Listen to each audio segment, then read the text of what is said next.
சொன்னதுலேயே ஒரு பலமான ஒரு வார்த்தைன்னா, "நீ எங்களோட எல்லைய தான் தொட்ட. நான் உன்னோட இதயத்தையே அழிச்சிட்டேன்" அப்படின்னு ஒரு நுணுக்கமான வார்த்தைய அதில சேர்த்துருக்காரு பாருங்களேன். அதே மாதிரி தீவிரவாதம் அப்படிங்கிறது இந்தியா மட்டுமல்லாது உலகின் எந்த நாட்டில் இருந்தாலும் அதில் பாகிஸ்தானோட பங்கு கண்டிப்பாக இருக்கும் அப்படிங்கிறத சொல்கிறதன் மூலமாக பாகிஸ்தான் வந்து தீவிரவாதத்தை சாப்பாடு ஊட்டி வளர்க்குதுங்கிறத சொல்லாமல் சொல்லியிருக்காரு இல்லையா? அதே மாதிரி நம்ம எல்லாரும் நினச்சிட்டு இருந்தோம், பாரத பிரதமர் மோடி அவர்களுக்கு கட்டிப்பிடி வைத்தியம் மட்டும்தான் தெரியும்னு. மனுஷன் இவ்வளோ கராராக இருப்பார்னு தெரியவே இல்லைங்க. அதுலேயும் அவர் ஒரு பஞ்ச் பேசினார் பாருங்க. "நான் தற்காலிகமாக தான் இதை நிறுத்தி வச்சுருக்கேன். நீ உன்னோட பயங்கரவாதத்தை கையில் எடுத்தா நான் தாக்குதலை மீண்டும் கையில் எடுப்பேன்" அப்படின்னு சொன்னது மூலமாக அவர் பாகிஸ்தானோட தீவிரவாதிகளுக்கு, அதாவது பாகிஸ்தானுக்கு எதிரால பாகிஸ்தானில் இருக்கின்ற தீவிரவாதிகளுக்கும் எதிராக எந்த அளவுக்கு ஸ்ட்ராங்காக இருக்கார் அப்படிங்கிறது தெரியுது.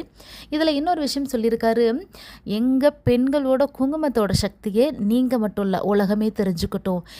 ஏன் இவ்வளோ வைப்ரேஷனுங்க இதுக்கு?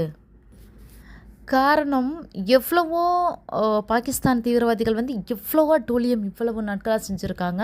அப்பெல்லாம் கொதிச்சு எழாதவங்க அதில் ஒருத்தன் சொன்னான் தெரியுமா? அவனை ஒருத்தன்னு சொன்னால் கூட தப்பு இல்லை. போய் மோடிக்கிட்ட சொல்லுன்னு அந்த பொண்ணு வந்து சொல்லிருச்சு, "நான் மோடிக்கிட்ட சொல்லிட்டேன், உன்னை காலி பண்ண போகிறாருன்னு." நீ கண்ணீரும் கம்பளையுமா எங்கள் பெண்களை திருப்பி அனுப்புனா பார்த்துட்ருக்க நாங்கள் ஒன்றும் உங்களை மாதிரி அப்பாவி மக்களை ஏச்சு பொழைக்கிற தீவிரவாதிகள் இல்லை அப்படிங்கிறத மீண்டும் ஒரு முறை நம்ம இந்தியா நிரூபிச்சிருக்கு. பாகிஸ்தானில் இருக்க அப்பாவி மக்கள் நிஜமாகவே ரொம்ப பாவம். அவங்களுக்கு இதில் உடன்பாடு இல்லை அப்படிங்கிற மாதிரி தான் அவங்க கொடுக்குற செய்திகள்லேருந்து தெரிய வருது. பட் அந்த அரசு இதை கவனத்தில் எடுத்தால் இன்னுமே ரொம்ப நல்லா இருக்கும். ஆமாங்க, இந்திய பெண்களோட குங்குமம் எவ்வளவு வலிமையானது அப்படிங்கிறது உலகத்திற்கு நிரூபிக்கப்பட்டது மீண்டும் ஒரு முறை. அதை சொல்லிக்கிறேன். அடுத்ததாக ஒரு முக்கியமான ஒருத்தரை பற்றி பேசணுங்க. அதாவது ஏகே அப்படின்னாலே தலை தான் இல்லை, அப்படியே வைரல் தான் இல்லை.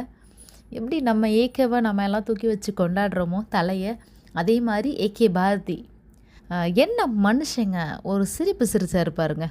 அவர் கொடுத்த ரிப்போர்ட்டுக்கு இடையில, "நீ எல்லாம் யாரா பச்சா, அவனையெல்லாம் தட்டி தூக்கிடுவோங்கிற" மாதிரி இருந்துச்சு அந்த சிரிப்பு. Hats off to Indian army.